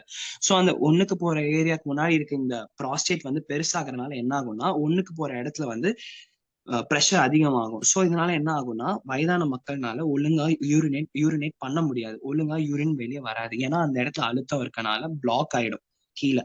யூரினரி பை இப்படிதான் இருக்கும், அதுக்கு முன்னாடி இருக்கிற கிளாண்ட் இப்படி இருக்கும் வட்டமா. ஸோ இது வந்து பெருசாகி அந்த சாக்கு பை மாதிரி இருக்கிறத வந்து கம்ப்ரெஸ் பண்றதுனால இந்த கீழே இருக்க குழாயில யூரின் ஒழுங்கா வராம இருக்கும். ஸோ இதனால வந்து யூரினரி ரிட்டன்ஷன் அப்படின்னு ஒரு ப்ராப்ளம் வருது வயதான மக்கள்ல. ஸோ அப்புறம் வேற என்னன்னா யூரினரி இன்ஃபெக்ஷன்ஸ் வந்து வயதான மக்கள் ரொம்ப காமனான ஒரு பிரச்சனை. அதுவும் ஃபீமேல்ஸ் வயதான மக்கள்ல அதுவும் லேடிஸ்க்கு வந்து ரொம்ப காமனா இருக்க ஒரு பிரச்சனை வந்து யூரினரி ட்ராக்ட் இன்ஃபெக்ஷன். ஸோ இதெல்லாம் வந்து ரொம்ப காமனா இருக்கு. இந்த மாதிரி நோய்கள்லாம் வந்து ஒவ்வொரு டிபார்ட்மெண்ட்ல ஒரு சில நோய்கள் ரொம்ப காமனாவே இருக்கு எல்லா டிபார்ட்மெண்ட்லயும். ஸோ அடுத்து பாத்தீங்கன்னா டயட் பிளான், வயதான மக்களுக்கு என்ன டயட் ஃபாலோ பண்ணும், என்ன மாதிரி டயட், என்னென்ன சாப்பாடு எந்தெந்த டைமுக்கு எவ்வளவு எடுத்துக்கணும் அப்படின்ட்டு நான் சொல்ல போறேன். ஃபர்ஸ்ட் புரோட்டீன் வந்து ரொம்ப ரொம்ப முக்கியம். ஏன்னா வயதான மக்கள்ல மசில் லாஸ் வந்து ரொம்ப ஜாஸ்தியா இருக்கும். அதாவது தசை வந்து சுருங்கி போறனால உடம்பு எடை கம்மியாகும். ஸோ புரோட்டீன் வந்து ரொம்ப ரொம்ப முக்கியம் வயதான மக்கள்ல. Protein is use for preventing muscle loss. ஓகேவா? நெக்ஸ்ட் வந்து கால்சியம் வந்து ரொம்ப ரொம்ப இம்பார்ட்டன்ட். கால்சியமும் விட்டமின்ஸ் ரொம்ப இம்பார்ட்டன்ட். விட்டமின்ஸ்ல வைட்டமின் டி ரொம்ப ரொம்ப இம்பார்ட்டன்ட். ஓகேவா? விட்டமின் டியும் கால்சியமும் எதுக்குன்னா போன் ஸ்ட்ரென்தனிங்க்கு ரொம்ப இம்பார்ட்டன்ட், போனோட சத்தை மேம்படுத்துறதுக்கு ரொம்ப இம்பார்ட்டன்ட். நெக்ஸ்ட் வந்து ஃபைபர். நம்ம வீட்டுல எல்லாருமே சொல்லுவாங்க இந்த காய்கறி சாப்பிட்டா ஃபைபர் ஜாஸ்தி, நல்லா பாத்ரூம் போகும், ஒழுங்கா சாப்பிடு அப்படின்னு சொல்லுவாங்க. ஸோ ஃபைபர் எதுக்குன்னா டைஜஷன் நல்லபடியா இருக்கிறதுக்கும், ஒழுங்கா பாத்ரூம் ஒழுங்கா வர்றது, that is called as constipation வராம இருக்கிறதுக்காக நம்ம வந்து ஃபைபர்ஸ் நிறையவே எடுத்துக்கணும். ஓகேவா? நெக்ஸ்ட் வந்து ஹெல்தி ஃபேட்ஸ், அதாவது நல்ல கொழுப்பு கெட்ட கொழுப்பு அப்படின்னு இருக்கு. நல்ல கொழுப்பு எடுத்துக்கிறது ரொம்ப நல்லது. நல்ல கொழுப்பு எதுக்குன்னா மூளை மற்றும் இருதய ஹெல்த், அதாவது ஹார்ட்டோட ஹெல்த்துக்கும் பிரெயினோட ஹெல்த்துக்கும் நல்ல கொழுப்பு ரொம்ப ரொம்ப முக்கியம். ஓகேவா? Next hydration. தண்ணி தான் ஒரு பெரிய மருந்தே. ஒரு நாளைக்கு 8+ கிளாஸ் ஆஃப் வாட்டர் எடுத்துக்கணும். நம்ம உடம்பு நல்லா இருக்கணும், எந்த பிரச்சனையும் வரக்கூடாதுன்னா தண்ணி குடிச்சாலே பாதி பிரச்சனை வராது. ஸோ நல்லா தண்ணி எடுத்துக்கணும். ஸோ நெக்ஸ்ட் வந்து எவ்வளோ புரோட்டீன், எவ்வளோ கால்சியம், எவ்வளோ வைட்டமின் டி எடுத்துக்கணும்னு சொல்ல போறேன். நெக்ஸ்ட் இப்போ புரோட்டீன் எடுத்துக்கிட்டீங்கன்னா ஒரு ஹெல்த்தி சீனியர் சிட்டிசன், அதாவது ஒரு 60 வயதுக்கு மேற்பட்ட ஒரு இண்டிவிஜுவல் ஹெல்த்தியா எந்த ஒரு பிரச்சனையும் இல்லாதவங்க ஒரு நாளைக்கு 1 to 1.2 grams per kg body weight, அதாவது 1 to 1.2 கிராம்ஸ் per kg பாடி வெயிட்னா உங்க பாடி வெயிட் சப்போஸ் 60 கிலோ இருக்குன்னு வச்சுக்கோங்களேன், நீங்க வந்து ஒரு நாளைக்கு 1 கிராம் per பாடி கேஜி எடுத்துக்கணும்னு நான் சொன்னேன். இப்போ ஒருத்தருக்கு 60 கிலோ வெயிட்னா 60 கிராம் ஆஃப் புரோட்டீன் தேவை அவருக்கு. ஓகேவா? நெக்ஸ்ட் இப்போ வந்து ஒரு வயதான எல்டர்லி வித் கிரானிக் இல்னஸ் அப்படின்னு ஒரு கேட்டகரி இருப்பாங்க. இப்போ அதாவது ஒரு வயதான மக்கள் 60 வயசுக்கு மேற்பட்ட ஒரு மக்கள், அவங்க வந்து அவங்க வந்து டயபெட்டிஸ் இருக்குன்னு வச்சுக்கலாம், கிரானிக் இல்னஸ். அவங்க வந்து 1.2 to 1.5 grams per kg body weight அந்த அளவுக்கு ப்ரோட்டீன் எடுத்துக்கணும். சப்போஸ் அவங்க வந்து 60 கிலோ வெயிட் இருக்காங்கன்னா 60 into 1.2 எவ்வளவு வரும்? 72 கிராம் ப்ரோட்டீன் அவங்க எடுத்துக்கணும். ஓகேவா? சோ இதான் கணக்கு. அப்புறம் வந்து எல்டர்லி வித் சிவியர் இல்னஸ், அதாவது அவங்களுக்கு வந்து ஒரு கொடூரமான நோய் ரொம்ப வருஷமா இருக்கு அப்படின்னா அவங்க வந்து 1.5 grams to 2 grams per kg. இப்போ வந்து அந்த ஆள் வந்து 60 கிலோ வெயிட் இருக்காரு, அவர் வந்து 1.5 கிராம்ஸ் வந்து 2 கிராம்ஸ் per kg எடுத்துக்கணும்னு சொன்னேன். சோ அவருக்கு வந்து 60 கிலோ வெயிட்னா 120 கிராம் ப்ரோட்டீன் அவங்க எடுத்துக்கணும், அவங்க உடம்ப நல்லபடியா வச்சுக்க. சோ இதுதான் ப்ரோட்டீன் இன்டேக் ஒருத்தரோட டயட்ல. நெக்ஸ்ட் வந்து கால்சியம். கால்சியம் எவ்வளவு எடுத்துக்கணும்னா 1000 milligrams per day. 1000 milligrams per day calcium அவங்க எடுத்துக்கணும். இப்போ வந்து ஒரு ஒரு மேல், அதாவது ஒரு ஆண் 71 வயசுக்கு மேற்பட்ட ஆண் வந்து 1000 மில்லிகிராம் per day அவங்க எடுத்துக்கணும். ஒரு நாளைக்கு 1000 மில்லிகிராம்ஸ் கால்சியம் அவங்க எடுத்துக்கணும். நெக்ஸ்ட் வந்து ஒரு ஃபீமேல் 71 வயசுக்கு மேற்பட்ட ஒரு ஃபீமேல் அவங்க எவ்வளவு எடுத்துக்கணும்னா 1200 மில்லிகிராம் per day அவங்க எடுத்துக்கணும். கால்சியம் எந்தெந்த உணவுகள்ல ஜாஸ்தியா இருக்குன்னா பால், தயிர், கீரை வகைகள், மீன், ஆட்டு லிவர், அதாவது ஈரல் அப்படிலாம் சொல்லுவாங்கல்ல, சோ அதுல எல்லாம் கால்சியம் ஜாஸ்தியாவே இருக்கும். புரோட்டீன் எதுலாம் எடுத்துக்கிட்டோம்னா கொட்டை வகைகள், லெக்யூம்ஸ் அப்படின்னு சொல்லுவாங்க, கொட்டை வகை, சிக்கன், முட்டை. முட்டை is the cheapest source of protein. எல்லாராலையும் சிக்கன் வாங்கி சாப்பிட முடியாது, எல்லாராலையும் மட்டன் வாங்கி சாப்பிட. மட்டன் ஒரு கிலோ 1000 ரூபாய். இப்போ எல்லாராலையும் மீன் வாங்கி சாப்பிட முடியாது, பட் ஆனா எல்லாராலையும் முட்டை வாங்கி சாப்பிட முடியும். ஒரு முட்டை 5 ரூபாய், எல்லாராலையும் ஒரு முட்டை வாங்கி சாப்பிட முடியும். சோ அனைவருமே ஒரு நாளைக்கு ஒரு முட்டையாவது எடுத்துக்கணும் கண்டிப்பா. அடுத்து வந்து வைட்டமின் டி. வைட்டமின் டி இருந்தா மட்டுமே கால்சியமும் நம்ம பாடியில ஈஸியா அப்சர்வ் ஆகும். அப்பதான் வந்து so vitamin D is very necessary for calcium absorption. So vitamin D எவ்வளவு எடுத்துக்கணும்னா 600ல இருந்து 800 இன்டர்நேஷனல் யூனிட்ஸ் per day அப்படின்னு இருக்கு. ஸோ வைட்டமின் டி எங்கெங்கெல்லாம் கிடைக்கும்? நம்ம வந்து டெய்லி ஏர்லி மார்னிங் சன், அந்த 5:30 மணில இருந்து 7 மணி வரைக்கும் இருக்கிற அந்த டைம் பீரியட்ல கிடைக்கிற சூரிய ஒளியில வைட்டமின் டி ரொம்ப ஜாஸ்தியாவே இருக்கும். ஸோ அந்த மாதிரி சன்லைட்ல வாக்கிங் போறது, சன்லைட் எக்ஸ்போஷர், ஃபிஷ், ஸ்பினாச், அதாவது கீரை வகைகள் நிறைய சாப்பிடறதுனால வைட்டமின் டி நம்மளால ஈஸியா அப்சர்வ் பண்ணிக்க முடியும். அப்புறமா இப்போ வந்து ஒவ்வொரு டிபார்ட்மெண்ட்ல என்னென்ன பிரச்சனை, டயட் இன்டேக், இது எல்லாமே பார்த்தாச்சு. அடுத்து வயதான மக்களுக்கு எங்கெங்க என்ன மாதிரி பிரச்சனைகள் சந்திக்கிறாங்க அப்படின்னா வந்து ரயில்வே ஸ்டேஷன்ல அவங்க வந்து ஒரு பயணம் மேற்கொள்றாங்க. சோ வயதான மக்களுக்கு இருக்க ஒரு பெரிய பிரச்சனைனா அடிக்கடி ஒண்ணுக்கு போறது. சோ அடிக்கடி ஒண்ணுக்கு வரனால அவங்க வந்து வாஷ்ரூம் போகணும், ரெஸ்ட் ரூம் போகணும். ஸோ ட்ரெயின்ஸ்ல எல்லாம் பாத்தீங்கன்னா ரெஸ்ட் ரூம்ஸ் முதல் பிரச்சனை கிளீனா இருக்காது. ஓகேவா? ஸோ கிளீனா இருக்காது, அதனால அவங்களுக்கு வந்து யூரினரி ட்ராக்ட் இன்ஃபெக்ஷன்ஸ், அதாவது யூடிஐ அப்படின்னு சொல்லுவாங்க, யூரின் இன்ஃபெக்ஷன். ஸோ இதெல்லாம் ரொம்ப ஜாஸ்தியாவே வரும். அதே மாதிரி வயசானவங்களுக்கு ஏத்த மாதிரி ரெஸ்ட் ரூம்ஸ் அவங்க அமைக்கல, அதாவது கீழே உட்காந்து போற மாதிரிதான் இருக்கு எல்லா மோஸ்ட் ஆஃப் த ட்ரெயின்ஸ்லயும். பக்கத்துல சப்போர்ட் கம்பியோ இல்ல உட்காந்து போற மாதிரி வெஸ்டர்ன் டாய்லெட்ஸோ இந்த மாதிரி ஒரு ரயில்வே ஸ்டேஷன்லயுமே கிடையாது. ஸோ இந்த மாதிரி ரயில்வே ஸ்டேஷன்ஸ்ல ஒரு பிரச்சனை, பெரிய பிரச்சனை. அதாவது அப்புறமா வறுமை கோட்டு கீழே இருக்கவங்களுக்கு வந்து எல்லாருக்குமே போய் அந்த ரேஷன் அப்படின்னு சொல்றாங்க, அது எல்லா இடத்துலயும் ஒழுங்கா போய் சேருதான்னு ஒரு சர்வைலன்ஸ் கிடைக்க மாட்டேங்குது. அவங்க ஒவ்வொரு இடத்துல திருட்டு பாலிடிக்ஸ் நடக்கிறனால எல்லாருக்குமே எல்லாமே போய் சேர மாட்டேங்குது. ஸோ இதெல்லாமே தான் வந்து சீனியர் சிட்டிசன்ஸ் ஃபேஸ் பண்ற ஒரு பிரச்சனைகள்.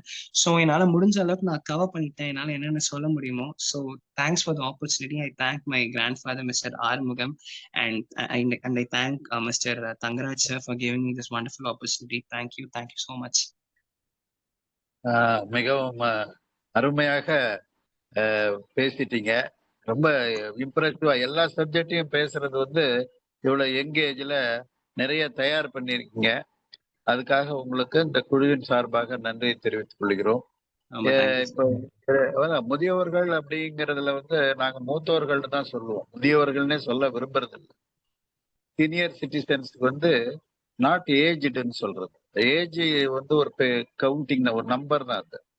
சீனியர்ஸ் அப்படிங்கிறவங்க அறிவுல, அனுபவத்துல, எல்லாத்துலயும் அவங்களுடைய அது பூரா இன்னைக்கு உங்க மூலியமா நாங்க கேட்டுக்கிட்டோம். ஏன்னா இதுல ஒரு தந்தைக்கு மந்திரம் சொன்னதற்காரு.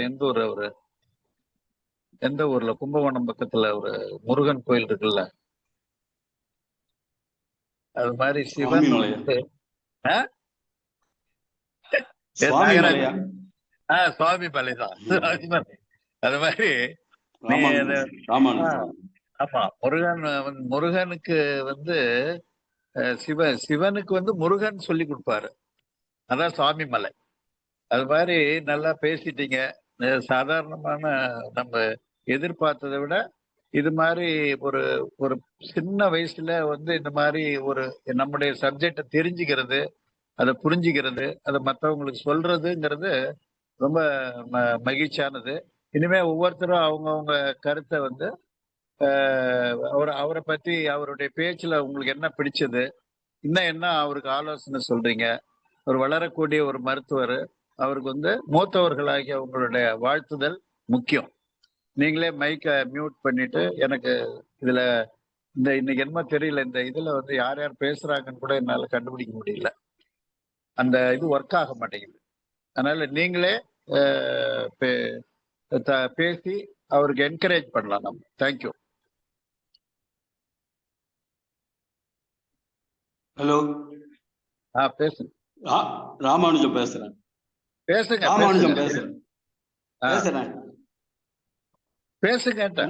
மிக ரொம்ப ரொம்ப மகிழ்ச்சியா இருக்கு. நம்ம கூட பணியாற்றிய ஒரு நண்பரின் பேரன் இவ்வளவு அழகா மூத்தவர்கள் நலன் பத்தி பேசுறது நம்ம பேரன், ஒவ்வொருத்தருடைய பேரன் மாதிரியே தோணுது. எங்க வருவாய்த்துறையில இருக்க அத்தனை பேத்துக்கும் எப்படியோ நிறைய பேர் டாக்டரா வராங்க. ஆனா ஒரு யங்கா இருந்துகிட்டு சீனியருக்கு வந்து இந்த மாதிரி இவ்வளவு அழகா தெளிவா சொல்றது ரொம்ப சந்தோஷமா இருக்கு. இது ஆறுமுகத்துக்கு மட்டும் பெருமை இல்லை, ஆறுமுகத்தின் நண்பர்கள் ஆகிய எங்கள் எல்லோருக்கும் மகிழ்ச்சியா இருக்கு. ரொம்ப அழகா தெளிவா சொன்னீங்க. நீங்க சொன்னதையே இன்னைக்கு மீட்டிங் நடத்தினது ஒரு புக்லெட் மாதிரி ஒரு சின்ன கிஃப்ட் ஒரு இது மாதிரி போட்டு உங்க தாத்தா மூலம் கொடுத்தீங்கன்னா நாங்க எங்க அசோசியேஷன்ல இருக்கோங்க அனைவரும் அதை படிச்சா என்ன எப்படி எப்படி இருக்கலாம், என்னென்ன வருதுன்றது கொஞ்சம் சுருக்கமா தெரிஞ்சுக்கிறதுக்கு ஒரு உதவியா இருக்கும். உங்க மாதிரியே எல்லா இளைஞர் எல்லா டாக்டர்களுக்கும் இந்த மாதிரி ஒரு நல்ல உதவும் எண்ணம் வரணும் அப்படின்னு சொல்லி நான் இறைவனை வேண்டுகிறேன். நீங்கள் மேலும் வாழ்க வளர்க என்று நல்ல மருத்துவத் துறையில் நிறைய சாதனைகள் புரிய வேண்டும் என்று எங்கள் மூத்தோர்கள் சார்பாகவும் எங்கள் அமைப்பு சார்பாகவும் எனது அன்பார்ந்த ஆசீர்வாதங்களை தெரிவித்துக் கொள்கிறேன்.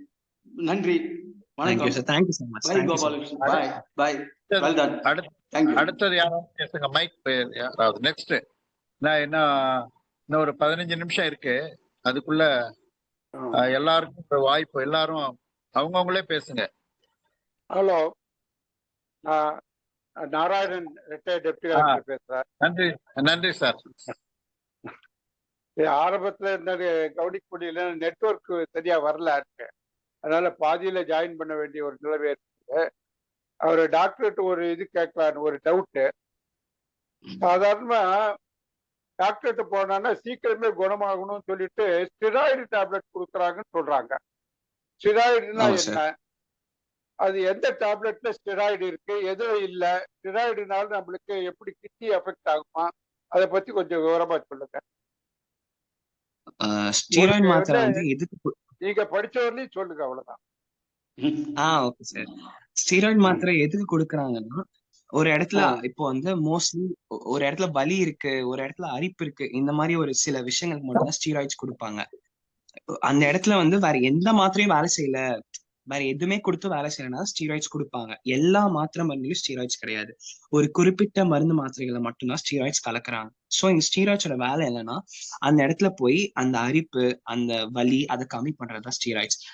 லாங் ரன்னா, அதாவது நிறைய நாளைக்கு ஸ்டீராய்ட்ஸ் எடுத்துக்கிட்டாதான் பிரச்சனை வருமே தவிர, எப்பயாச்சும் ஃபிளேர் அப்ஸ், ஏதாவது வந்து ஒரு நோய் வந்து டக்குன்னு அதிகமாகிறது, டக்குன்னு வலி அதிகமாகுது, அதுக்கு பேர் வந்து ஃபிளேரிங் அப்படின்னு சொல்லுவாங்க. ஸோ இந்த மாதிரி ஃபிளேரிங் இருக்கிறப்ப மட்டும்தான் ஸ்டீராய்ட்ஸ் கொடுப்பாங்க. ஜென்ரலி எல்லாருக்குமே எல்லா இடத்துலயுமே ஸ்டீராய்ட்ஸ் கொடுக்க மாட்டாங்க.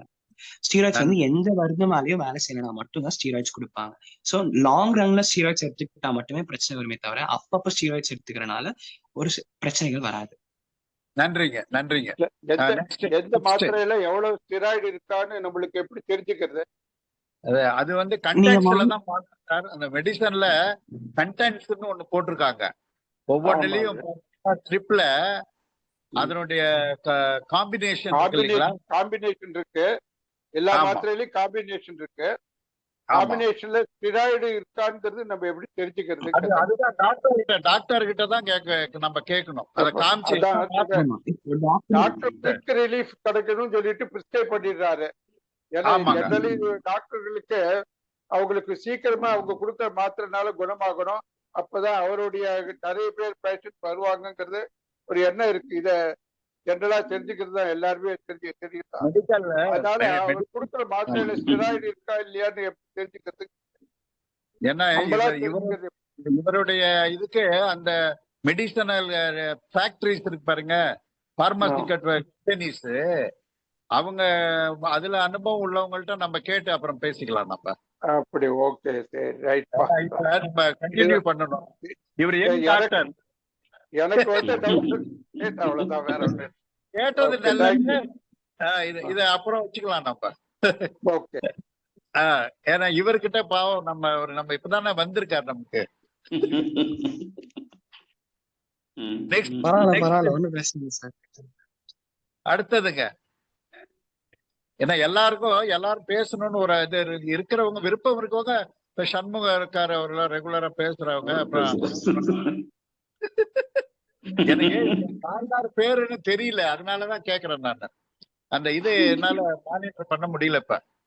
Some problem. ஹியூமன் லெவல்ல நம்பரை இன்க்ரீஸ் பண்றதுக்கு உண்டான டயட் என்னன்னு டாக்டர் சொல்லி கேட்டுக்கோங்க. அவர் சொல்றது சரியா கேட்கல சார். ஹியூமோகுளோபின் இன்க்ரீஸ் பண்றதுக்கு சீனியர் சிட்டிசனுக்கு என்ன டயட்டை ரெக்கமெண்ட் பண்றது? ஹீமோகுளோபினா? ஹீமோகுளோபின் தானே கேக்குறாரு அவரு? ஆமா ஆமா.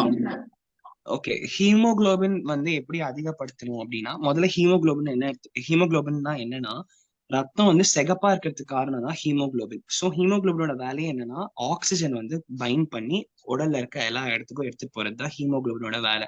ஸோ சில பேருக்கு அனீமியா வரும். அனீமியானா ஹீமோகுளோபின் கம்மியாகிறது. ஸோ ஹீமோகுளோபின் கம்மியாயிடுச்சு அப்படின்னா இந்த மாதிரி ஆக்சிஜன் போய் சேராது நிறைய இடத்துக்கு. ஸோ ஹீமோகுளோபின் அதிகப்படுத்தணும் அப்படின்னா வந்து அயன் சப்ளிமெண்ட்ஸ் எடுத்துக்கலாம்.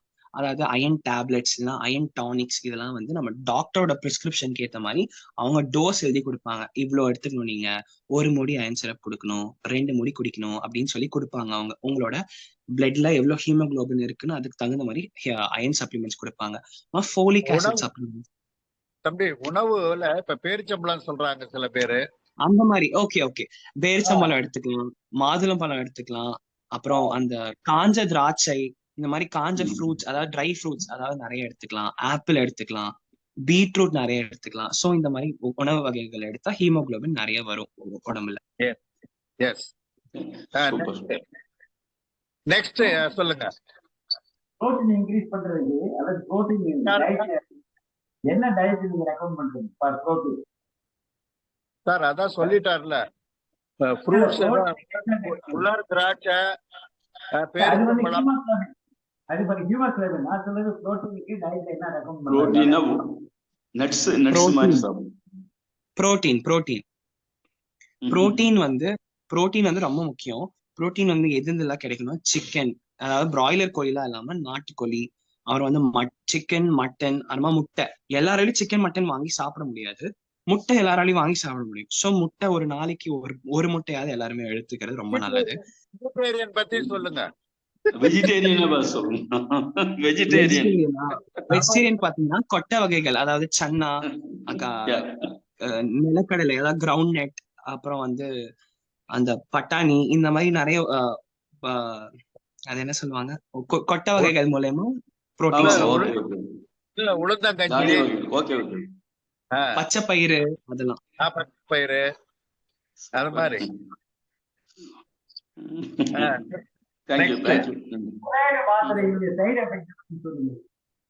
வேர்க்கடலையில நிறைய புரோட்டீன் இருக்குங்கிறாங்க. நிலக்கடலைன்னு சொல்லிட்டேன், வேர்க்கடலை. அதேதான் சேம்.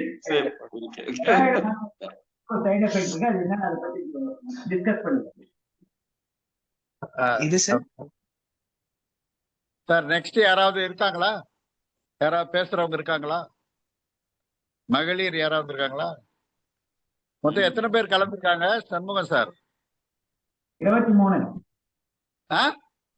18 தான் இருக்கு. 23. சரி, 18 தான் வருது. இப்ப வேற யாராவது 18 கொஞ்சம் பேர் அவங்க வெளியே இருக்காங்க.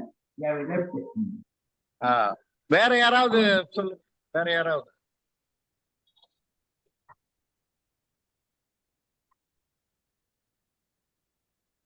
யாரும் இல்லைன்னா அப்புறம் அவரே பேசிட்டோம். டாக்டர் சொல்லிட்டார், ஸ்டெராய்டு மாத்திரை சாப்பிட்டா சைடு எஃபெக்ட்க்கு அது எந்த மாதிரி இருக்கிறத பத்தி அவர் டிஸ்கஸ் பண்ணா நல்லா இருக்கும். தம்பி கோபாலகிருஷ்ணன் இருக்கீங்களா? சொல்லுங்க சார். இருக்கேன் சார், சொல்லுங்க சொல்லுங்க சார். அவர் என்ன கேக்குறாரு பாருங்க.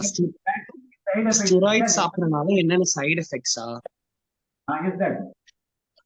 ஸ்டெராய்ட் சாப்பிடறதுனால என்னென்ன சைடு எஃபெக்ட்ஸ் வருதுன்னு கேக்குறீங்க. ஸ்டெராய்ட்ஸ் வந்து யூஸ்வலி என்ன மருந்து மாத்திரையும் வேலை செய்யலனா மட்டும்தான் ஸ்டெராய்ட்ஸ் கொடுப்பாங்க. இப்போ ஸ்டெராய்ட்ஸ் ஒரு இடத்துல கொடுக்குறாங்கன்னா அந்த இடத்துல எதுவும் வேலை செய்யல, அதனாலதான் வந்து ஸ்டெராய்ட்ஸ் கொடுக்குறாங்க. ஃபிளேர்ஸ் ஆல்ரெடி சொன்னதுதான், ஃபிளேர்ஸ் அந்த மாதிரி வந்தா ஒரு டிசீஸ் வந்து டக்குன்னு அதிகமாகுது, அதாவது வலி அதிகமாகுது, அரிப்பு அதிகமாகுது அப்படின்னு இருந்தா மட்டுமே வந்து ஸ்டெராய்ட்ஸ் கொடுப்பாங்க. இப்ப வந்து ஒரு முட்டியை சுத்தி அரிப்பு இருக்கு அப்படின்னா, அதாவது முட்டி அரிச்சு வலி ஜாஸ்தி ஆயிடுச்சு அப்படின்னா வந்து ஸ்டெராய்ட்ஸ் கொடுப்பாங்க. ஸோ ஸ்டெராய்ட்ஸ் வந்து லாங் ரன், அதாவது நிறைய நாளைக்கு கொடுக்கறது தான் வந்து சைடு எஃபெக்ட்ஸ் வரும். ஸோ என்ன மாதிரி சைடு எஃபெக்ட்ஸா எடுத்துக்கிட்டீங்கன்னா ஹார்மோனல் இம்பேலன்ஸ் அப்படின்னு சொல்லுவாங்க. இப்போ வந்து ஜென்ஸுக்குலாம் எடுத்துக்கிட்டீங்கன்னா அந்த டெஸ்டோஸ்டெரான் ப்ரொடக்ஷன் வந்து பாதிக்கும் நிறைய நாளைக்கு எடுத்துக்கிட்டா. ஓகே, அப்புறமா வந்து இதய பிரச்சனைகள், கார்டியோவாஸ்குலர் பிரச்சனை வரும், அதாவது பிளட் ப்ரெஷர் இன்க்ரீஸ் ஆகும்.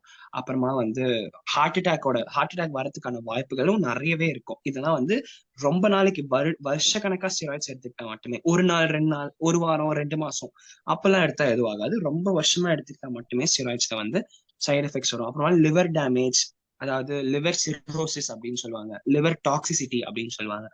ஸோ இந்த மாதிரி சைடு எஃபெக்ட்ஸ்லாம் வந்து இது எப்பயுமே லாங் ரன், அதாவது நிறைய நாளைக்கு எடுத்துக்கிட்டா மட்டுமே வருமே தவிர, நம்ம மனசுக்குள்ள இப்ப வந்து ஒரு பதிவு பண்ணிட்டாங்க ஸ்டெராய்ட் சாப்பிட்டா சைடு எஃபெக்ட்ஸ் வரும் அப்படின்ட்டு. அப்படி கிடையாது. நிறைய நாளைக்கு தொடர்ந்து வருஷ கணக்கா எடுத்துக்கிட்டா மட்டுமே அப்படி வருமே தவிர, கொஞ்ச நாளைக்கு எடுக்கிறதுனால எந்த பிரச்சனையும் வராது. அவ்வளவுதான். Thank you doctor, thank you, very kind of you. Thank you. Okay sir. வேற யாராவது பேசுறவங்க இருந்தா பேசலாம், இல்லைன்னா முடிவு. யாராவது இருந்தா இப்ப ஆக்டிவா இருந்தாங்கன்னா பேச சொல்லுங்க.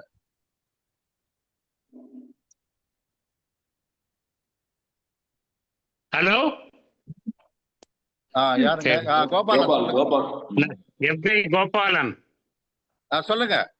ஹலோ, கேக்குது. கேக்குதா?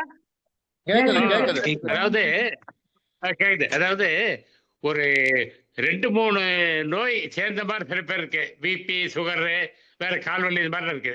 இப்போ நம்ம அலோபதி டாக்டராண்ட போனா ஒரு 7-8 மாத்திரை எழுதி கொடுத்துட்றாங்க. அந்த 7-8 மாத்திரைய டெய்லி சாப்பிட்றது ரொம்ப கஷ்டமா இருக்குது. அதனால தான் நிறைய டாக்டர் என்ன சொல்றாங்கன்னா, நிறைய மாத்திரை சாப்பிடாதீங்க, மாத்திரை குறைங்க அப்படின்னு சொல்லி பெரியவங்களும் சொல்றாங்க, டாக்டர்ஸும் சொல்றாங்க. ஆனா சில டாக்டர் சாப்பிட்டு தான் ஆகணும் அப்படின்னு சொல்றாங்க. இப்ப நம்ம என்ன பண்றதுன்னு ஒன்றும் புரியல. உதாரணமா எனக்கு சுகர் இருக்கு, சம்டைம்ஸ் ஏதாவது கை வலி கால் வலி போனா அதுக்கு வேற கொடுத்துட்றாங்க. பார்த்தா மொத்த கணக்கு பார்த்தா ஒரு நாளைக்கு 10-12 மாத்திரை வருது. 10-12 மாத்திரை சாப்பிடுறதான்றாங்க. அந்த மாதிரி சாப்பிடலாமா, இல்ல மாத்திரை குறைச்சிதான் சாப்பிடணுமா? அதுக்கு ஒரு தீர்வு சொல்றேன். இப்ப வந்து சுகரும் இருக்குன்றீங்க, பிபியும் இருக்குன்றீங்க, அப்புறம் வந்து இதெல்லாம் சேர்த்து 7-8 மாத்திரை சாப்பிடுறேன், அதான் 7-8 மாத்திரை சாப்பிடுறேன் அப்படின்னு சொல்றீங்க. சோ வந்து இதுக்கு வந்து மாத்திரை கம்மி பண்ணணும்னு நினைக்கிறீங்க, கரெக்டா? சோ மாத்திரை கம்மி பண்ணணும்னா நாம உணவு வகைகளும் கம்மி பண்ணணும், அதாவது சுகர் கம்மி பண்ணணும், பிபி வராம இருக்கணும்னா அதுக்கேற்ற மாதிரி சாப்பாடு, அதாவது கொழுப்பு சாப்பாடுலாம் கம்மி பண்ணணும், எண்ணெய் கம்மி பண்ணணும், உப்பு கம்மி பண்ணணும். இதெல்லாம் கம்மி பண்ணா மாத்திரைகளும் கம்மி ஆயிடும். சோ ஃபர்ஸ்ட் உணவு வந்து கட்டுப்படுத்தணும், எந்த மாதிரி உணவு எடுத்துக்கணும். சோ அதை கட்டுப்படுத்தினா சாப்பிட முடியுது நம்ம. பட் நீ சொல்ற மாதிரி உப்பு இந்த இதெல்லாம் கொஞ்சம் குறைக்கணும் இல்லையா? உப்பு, காரம், இந்த மாதிரி கொஞ்சம் குறைக்கணும்ன்றீங்க.